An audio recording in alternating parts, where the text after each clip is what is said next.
Sir John Bagot Glubb, better known as Glubb Pasha, was a British soldier, general, writer and philosopher of history born in Preston, Lancashire in 1897. He served in France during the First World War. In 1926, he left the regular army to serve the Iraqi government. From 1939 to 1956, he commanded the famous Jordan Arab Legion.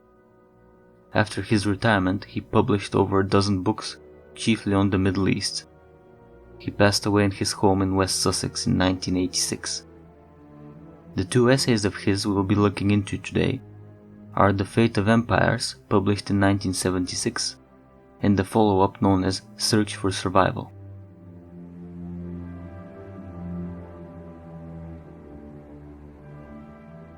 There is little of Oswald Spengler's prophetic mysticism to be found in the philosophic writings of Glubb. Instead, we have a fairly straightforward Anglo-Saxon empiricism applied to the study of history. In The Search for Survival, Glubb writes, "Physical science has been built up by great numbers of experiments, from which theories and laws can be deduced. In the same manner, I believe that the histories of great nations of the past should be methodically studied with a view to the attainment of theories by which we, in future generations, may be guided." The central unit which Glubb bases his philosophy of history on is the empire. For Glubb, an empire means simply a great power or superpower. By comparing the histories of the great empires and their approximate dates of rise, decline and fall, Glubb observed considerable similarities in the life cycle and patterns of development of these societies. He concluded that empires have an average life cycle of around 10 human generations, or approximately 250 years.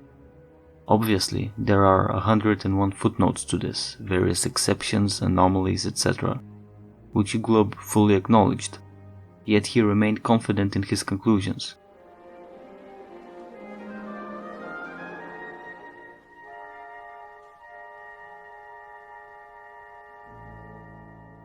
According to Glubb's model, there are 6 main phases that an empire will go through during its life cycle. These are 1. The Age of Pioneering, 2. The Age of Conquest, 3. The Age of Commerce, 4. The Age of Affluence, 5. The Age of Intellect, and finally 6. The Age of Decadence. The Age of Pioneering describes the first emergence and expansion of a previously obscure tribe on the historical scene. The Age of Conquest sees the young nation forge an empire for itself. The Age of Commerce marks the expansion of trade brought about by the tribe's imperialism. The Age of Affluence refers to the changing values of society facilitated by the growing wealth of the empire. The Age of Intellect, as one might expect, sees the rise of the prestige of intellectual pursuits.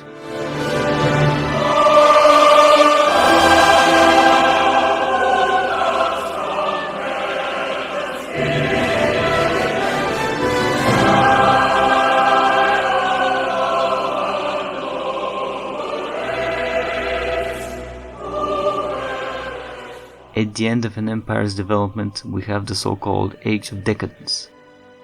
During this period, we see the culmination of the degenerative tendencies which had taken root within the civilization in the preceding centuries.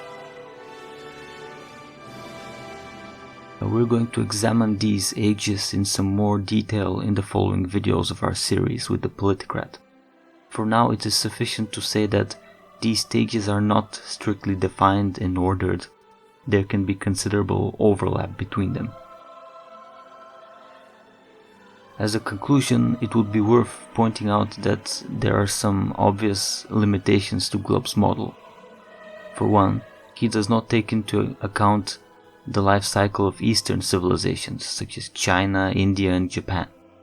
This is because, by his own admission, Glubb was not well acquainted with their history.